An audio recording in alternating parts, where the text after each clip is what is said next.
Hello guys, tingnan to guys, ano na gulay ko rito. Ito guys, so nag-harvest ako ng kangkong fresh na fresh para sa aking sinigang. Yan, kita niyo yan guys. Meron akong mga malunggay dito. Yan guys, ito malunggay. Meron akong para sa sinigang din ang okra. Hindi, sinungan na yan. Okra, ayan. So may mga bunga na yan guys. Okra, then yung ating ampalaya. Ayan. Ano nangyari sa ampalaya ko.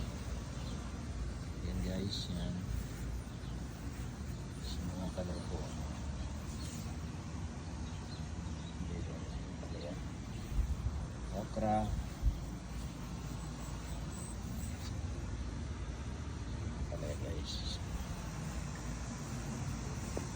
Ito guys, meron din akong siling labuyo. Ayan, tingnan nyo guys, ang daming bunga.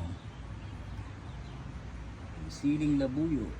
Ayan, meron pa akong mga maliliit na malunggay. Meron din ako ditong malaki na. Ayan. Guys, yung mga siling labuyo ko guys. Daming bunga. Ayan. May mga tanim dun si Mrs. na ano. Yung tomato niya, hindi pa namumunga. Buwes daon. Ayan. Ayan guys. Kaya kung buhay ng mga gulay na galing sa Pinas dito sa US. Dito guys sa likod meron din akong mga sitaw. Ayan. So hindi pa sila guys namumunga. Ayan, kulang pa sila sa ano. Ayan guys, oh. Ayan, maliliit pa. Ayusin ko pa to guys. Ayan. Siya. So and guys, so mag-harvest ako guys ng ating sili. Lalagay ko sa sinigang. Ayan. So ayan guys, oh. Siling labuyo siya pero malalaki guys. Ayan, oh. Ayan. Matagdagan pa natin. Ayan, di ba? Pag may itinanim, may aanihin, di ba?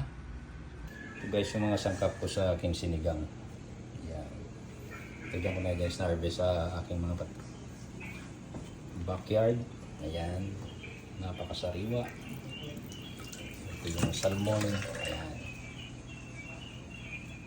Kung meron naman guys, kong ito na yung Filipiniana guys, dyan eh. May Filipiniana ka naman.